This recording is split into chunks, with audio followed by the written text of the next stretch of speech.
Hello, we've got a short yoga practice, or at least short for me. So grab yourself 2 blocks. That's kind of necessary for this practice. If you don't have 2 blocks, you can grab a couple of books, and let's get started.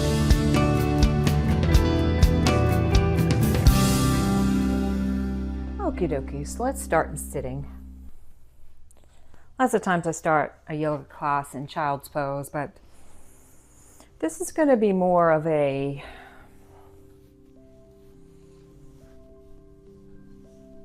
moving, talking sort of thing. Very different from how I normally teach the yoga classes in the studio. So close your eyes if that's comfortable for you, and be sure that your spine is straight and your knees are a little bit below your hips, and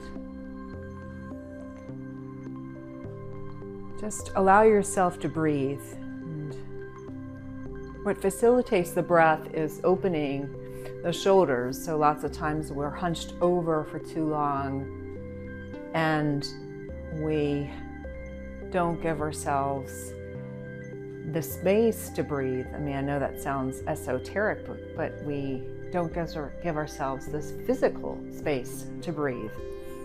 Sorry, this is like pinching against my chin and driving me crazy.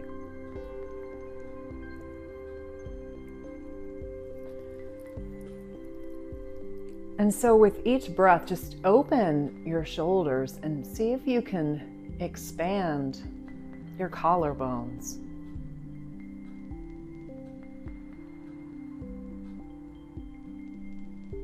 And make sure each breath just draws down really, really deep so that your diaphragm pushes out your belly. And then exhale, we just, so the diaphragm pushes up, belly comes in. So keep continuing that.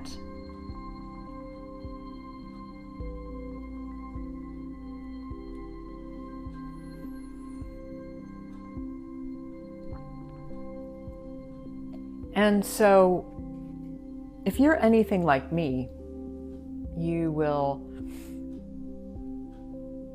have a long to-do list. We have all these things that we want to do from day to day, and for me, I actually have a list that I write rather than having a little digital one.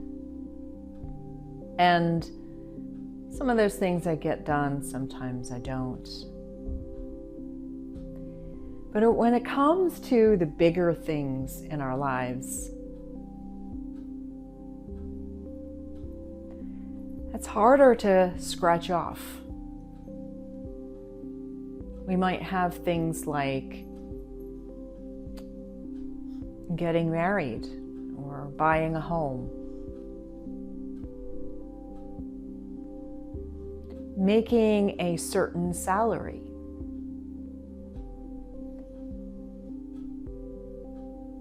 and these are maybe some more superficial things.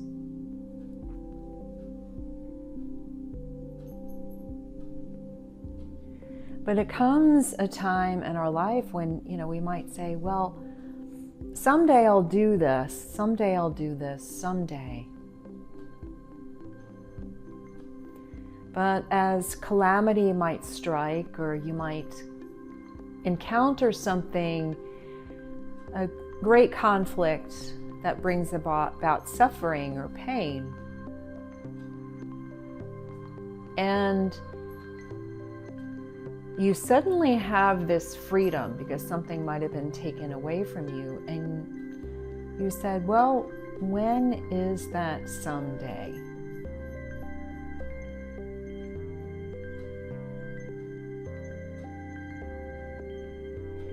And the very first word in the Yoga Sutras is Atha, which means now. And it signifies like attention. It's now. You've arrived. You are ready.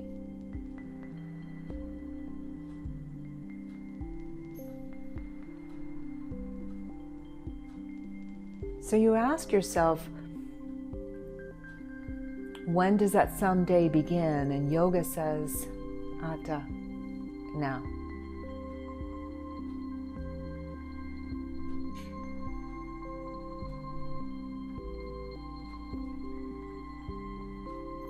So without thinking about those long to-do lists right now, let's see if we can shake off and just kind of remove some of the tensions that keep us anchored in the past and release some of that and open ourselves to now. So inhale, expand, open your chest. And exhale, let's twist a little bit to the right. And using your right hand to maybe help you open the chest, but don't force it.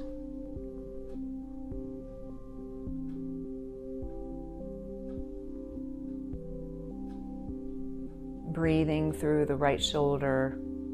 I mean, you're really not breathing through the right shoulder, but you're allowing that shoulder to open, expand to the new possibilities.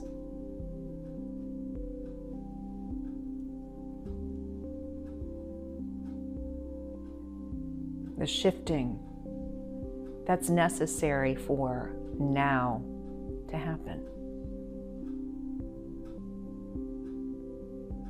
Inhale, extend the spine straight, and exhale, let's come to the other side. Twist over to the left. Open the left shoulder. Use your fingertips to help guide you a little bit deeper. And don't feel that you need to force the neck too early. Just recognize where you are now. And don't concern yourself too much with what you have to do this evening, this afternoon, this morning, this week. Just see if we can allow our bodies to open to now.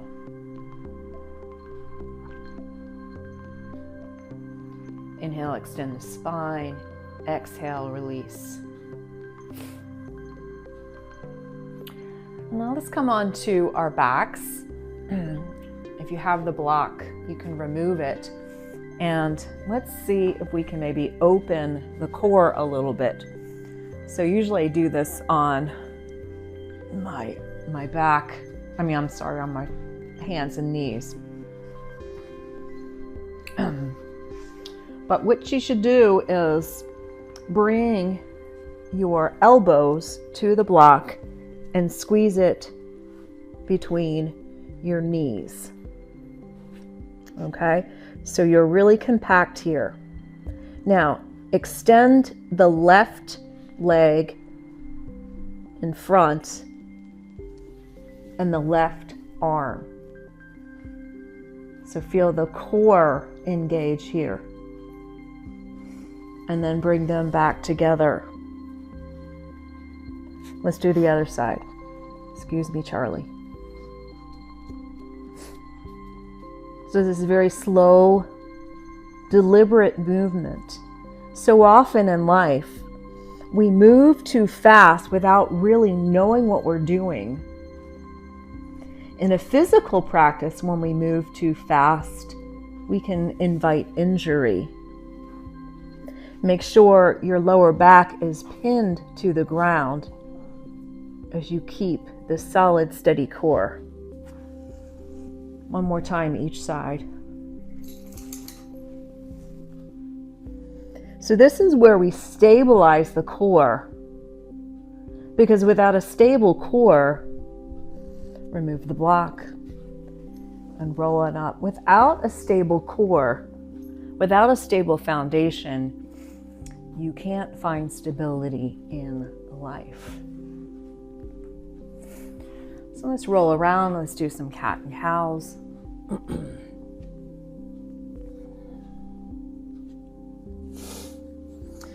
So inhale, draw the collarbones away from your chin, open the chest, tip the tailbone high, and exhale, press into the hands, belly button to the sky, curl the tailbone under.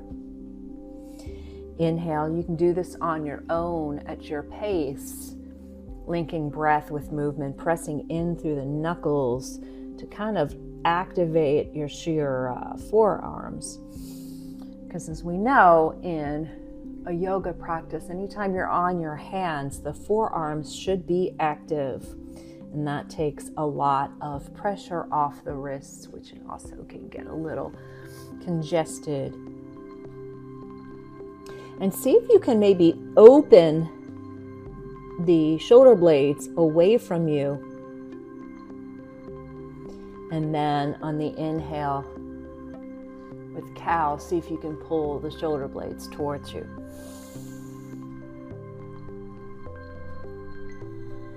And then just kind of make smiley faces with your hips. Because all this is just really playing with movement, especially if you're not very active during the day. Okie dokie. So let's tuck the toes, come into a quick downward facing dog, and just kind of pedal the feet back and forth.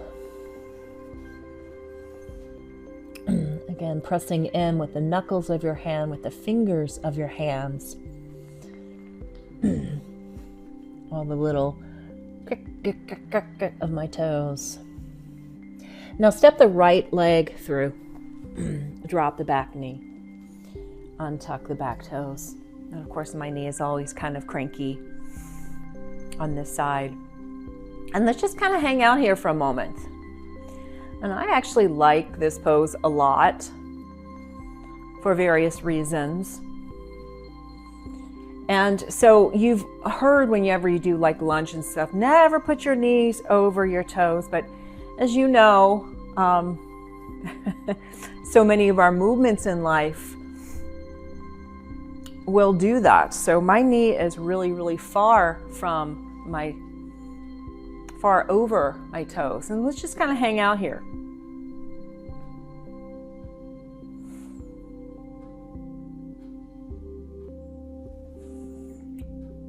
Maybe use the hands to press away, and just notice if this back hip just gets like a little beautiful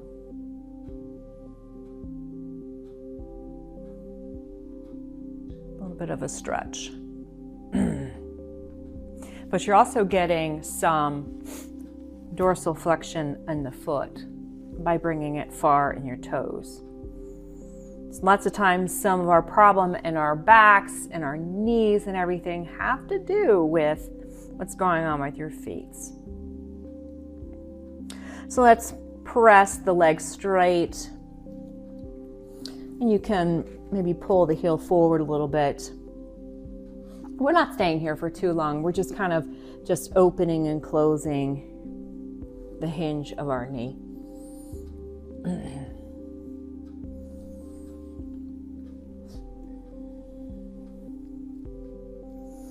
And then plant the hands, step the right foot back, and come into downward facing dog and switch. So the left knee comes forward, untuck the back toes, and then just find this again. So my Shih Tzu is giving me the stare, which means she wants something, usually attention or food. She just went outside. So I'm just slowly just needling the knee a little bit further forward and pressing my torso away, because this is really active. There's a time for it to be a little bit more passive and yin, but this is active. So a typical flow class will have you moving very, very quickly. But remember that yoga isn't necessarily like calisthenics. It is a lot more than that. It's about self-inquiry and figuring out what's going on in the body and mind. So let's press the leg forward straight. So in other words, if your mind and body are operating on two different channels, that's where yoga needs to be a little bit more about integrating the two. So that means slowing it down and having that inquiry.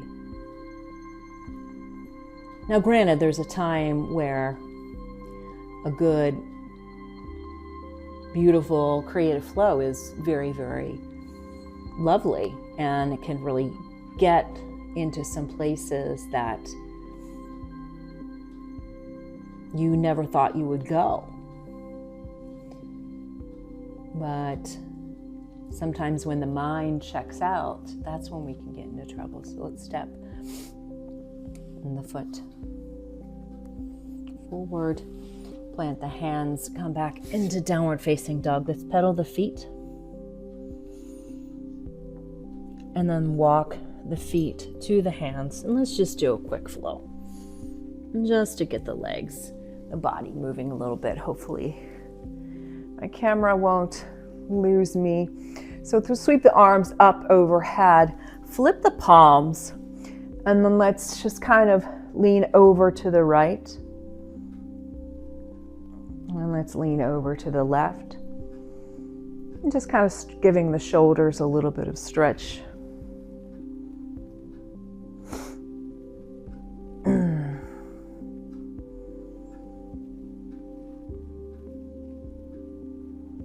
Just be very present to what your body is feeling, just noticing if one side seems to be a little bit more stubborn than another. So inhale, sweep the arms up overhead.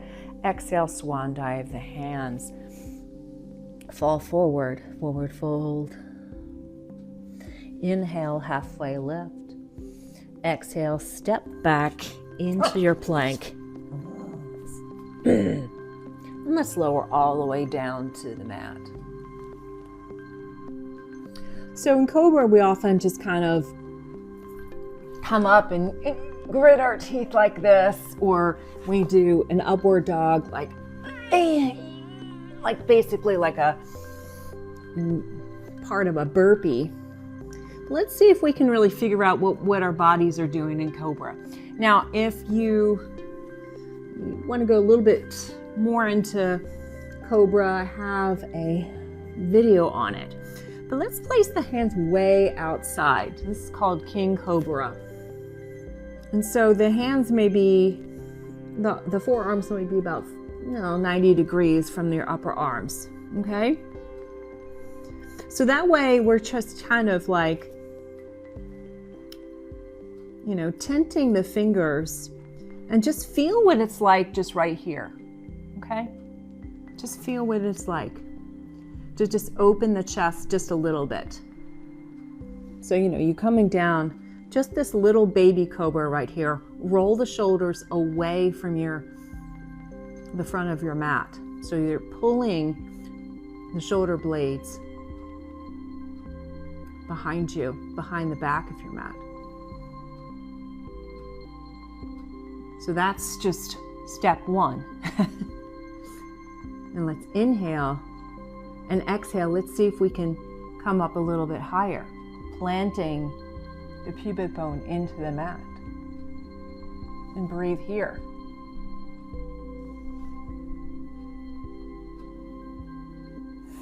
So you feel your core engaged. This is your lower back.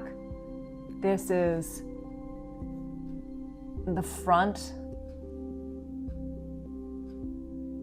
This is your core muscles really moving.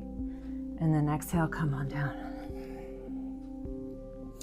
Now let's just do regular Cobra. So just hands just below your shoulders. Roll the chest open. Inhale, just a Cobra. And exhale, tuck the toes, come through plank, and then go through downward facing dog.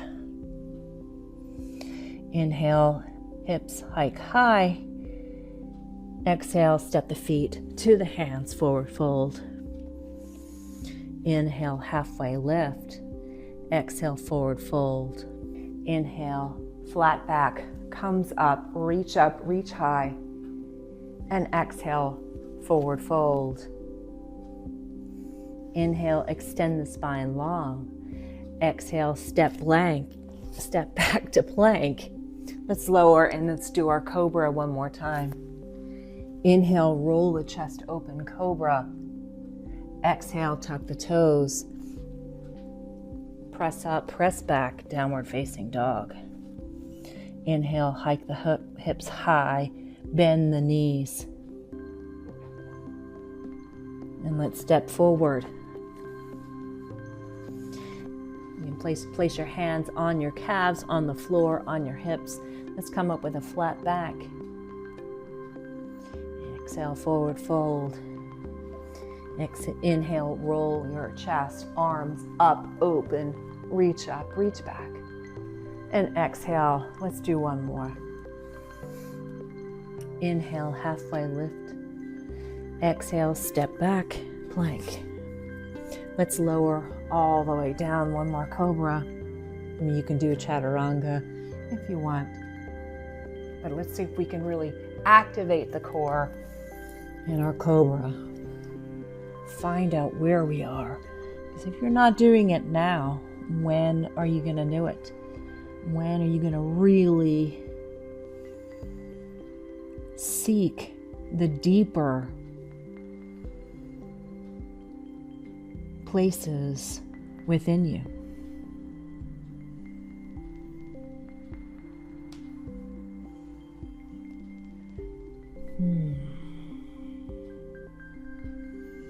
All right, so not much going on here. So let's come back onto our knees just like we were before. So let's grab your blocks and step the right foot in front, just like we were doing before in lunge. Let's just kind of heel toe the foot over towards the left. Now,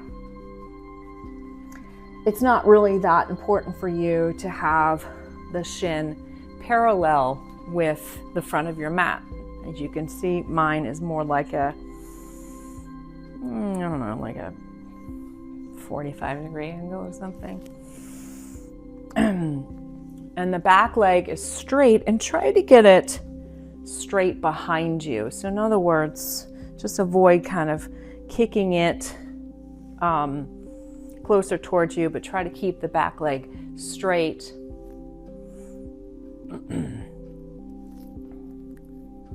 So avoid just kind of like rolling one side or the next.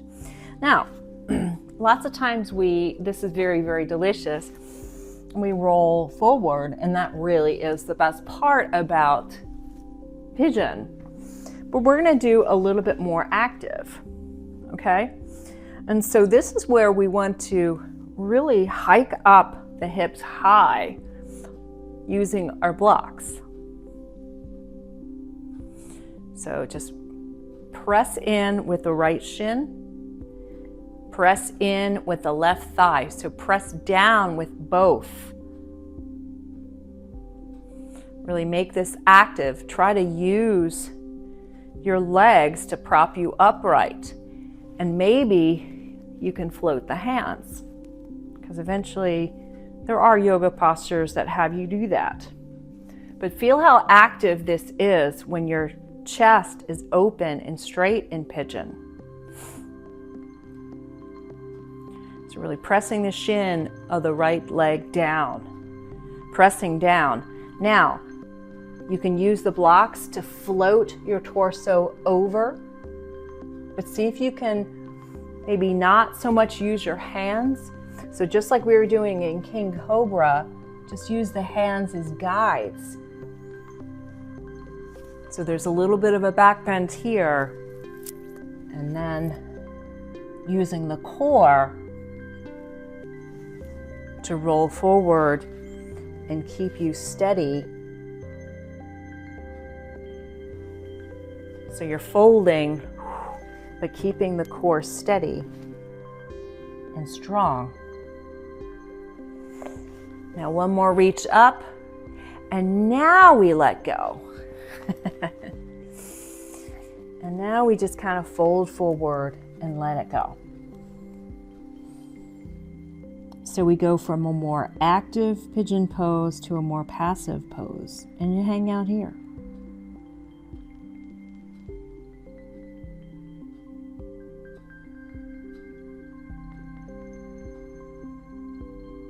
And breathe.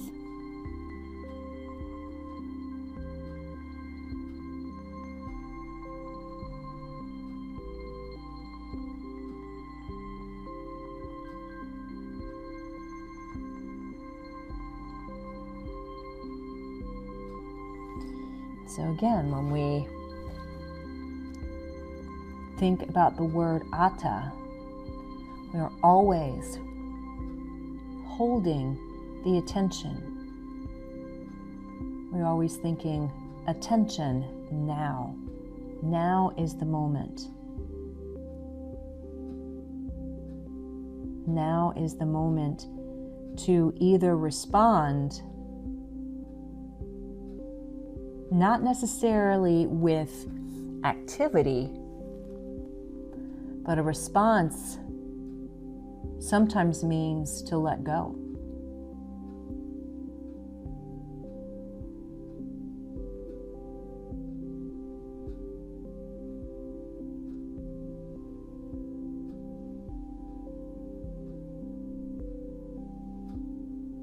Whether it's just let going of a feeling or let go of something that doesn't serve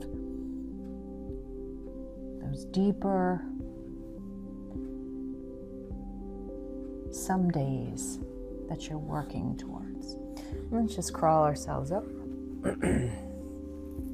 Now to get out of this posture, we can come through plank, you can come through all fours, or you can come into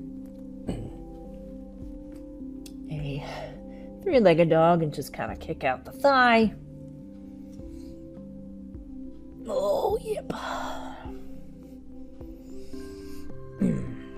Let's try the other side. Lots of popping. So this knee is a little bit more icky. So you always want to make sure that your front foot in pigeon, so that in this case it's our left side, you want to make sure it's flexed, especially if you have knee problems like I do. And sometimes it also helps to just keep the hips high by using the block or a bolster. But since we already have blocks to prop us up, this takes a little bit more pressure off of the thighs while we're keeping the back leg really, really active. So press in with the thigh, the right thigh, and just notice what the hip is saying to you on this side, because again, it was in one position a few minutes ago, now it's in something very, very different. And the same with this leg. So this leg is getting a little bit of external rotation, this hip. So place your blocks, whatever is going to be comfortable. I might need to move this one a little bit forward. So let's make this active. So pressing in with the left shin, using the core, sucking that core in, pressing up, moving up high. And let's see if we can fall forward, like the forward fold. So extending the spine straight, involving the core,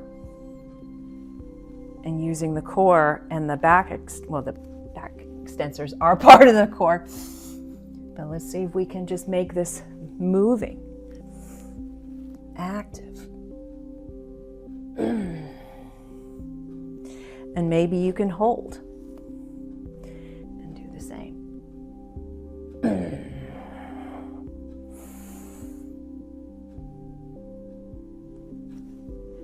Whew! That can get a little hot.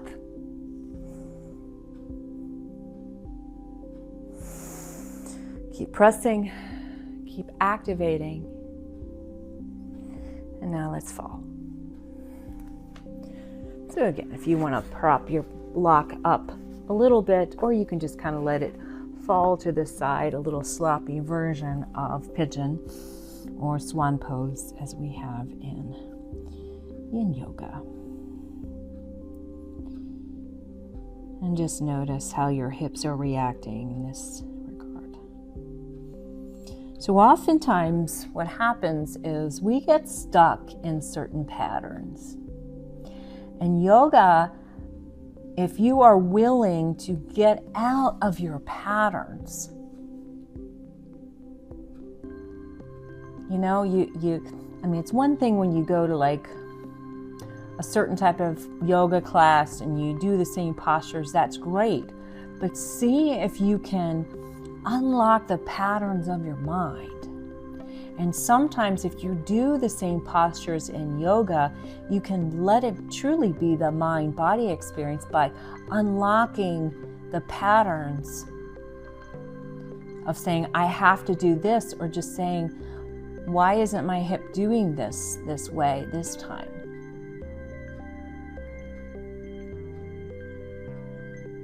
But also those same postures will help steady your mind, so that when the time is right, you have that stability of saying, you know what? It's time for me to change. It's time to transform. Atha, now is that time.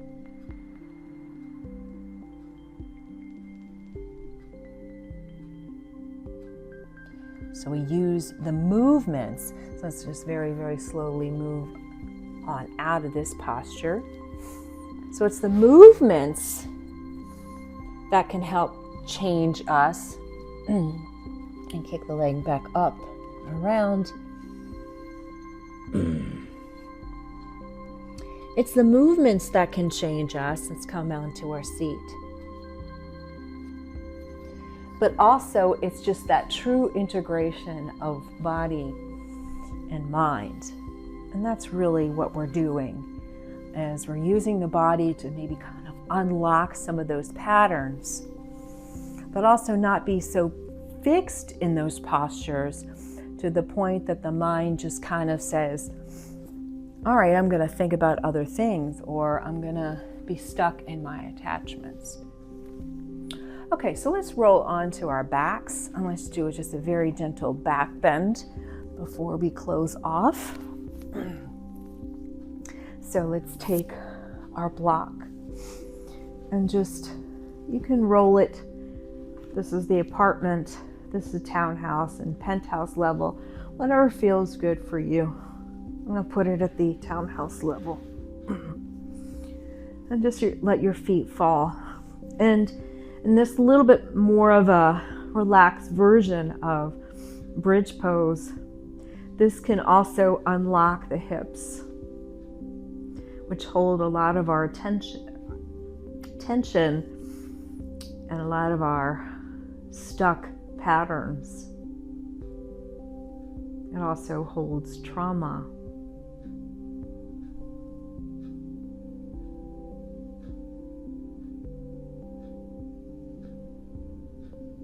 Because all of our muscles are surrounded by tissues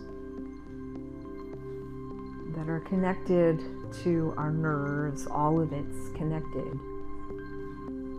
And so when you experience conflicts or trauma, my stomach's rumbling,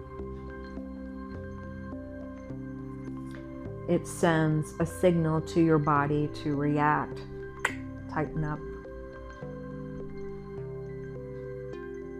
So yoga sometimes will teach us to allow ourselves to unwind from these stuck patterns, these little places of stuckness, maybe a hip. I know for a fact this my left hip tends to tighten, and it makes this leg shorter, and then it makes my knee hurt, and then I don't want to run, and then I lose shape, lose my fitness, my VO2 max, as what's his face is obsessed about. It's all good. Just notice the hips.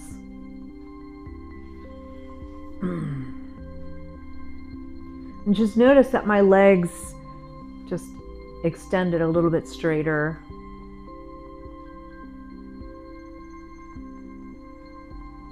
As I became a little bit more relaxed.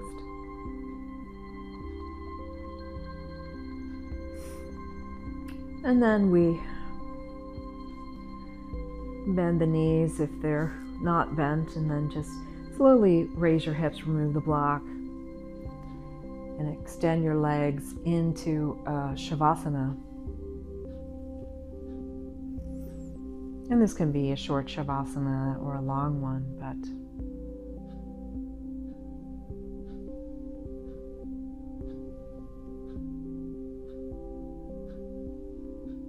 so we just have that subtle sense of, okay, a little bit of tension to get the body moving. And then we relax into a posture to help us steady the mind. So we make it a mind-body connection.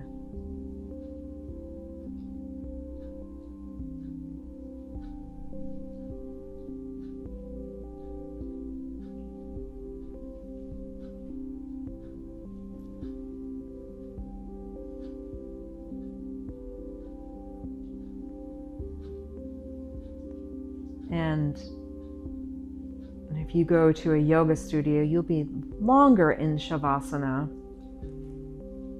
But just always take note of how much your mind wanders in stillness. And that's where your yoga practice can come into play. Because the faster the yoga practice, the less your mind needs to work to keep still.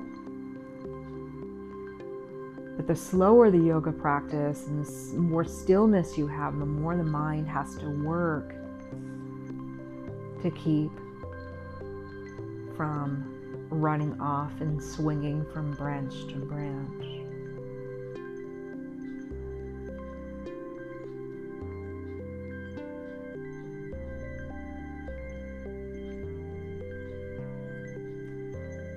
And the second sutra is Yoga Sutras of Patanjali, which essentially is translated to yoga is achieved by stilling those fluctuations of the mind. That's part of it, but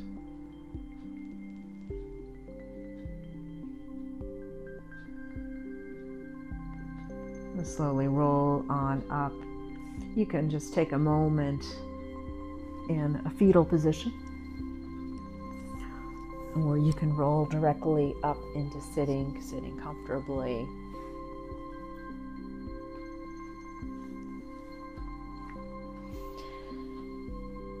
And so a consistent yoga practice doesn't necessarily have to mean movement. It can be just as simple as just sitting in a posture or just sitting in some sort of stillness and just recognizing those fluctuations of the mind.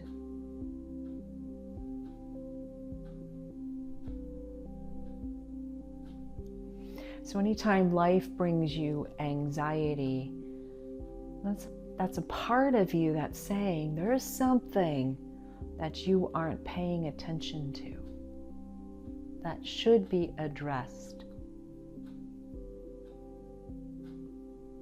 Your body and your mind are reacting to something deep down inside of you. Atha.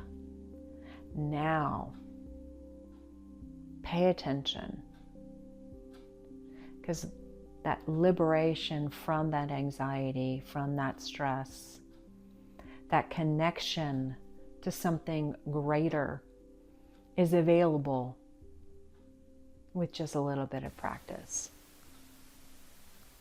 Take care.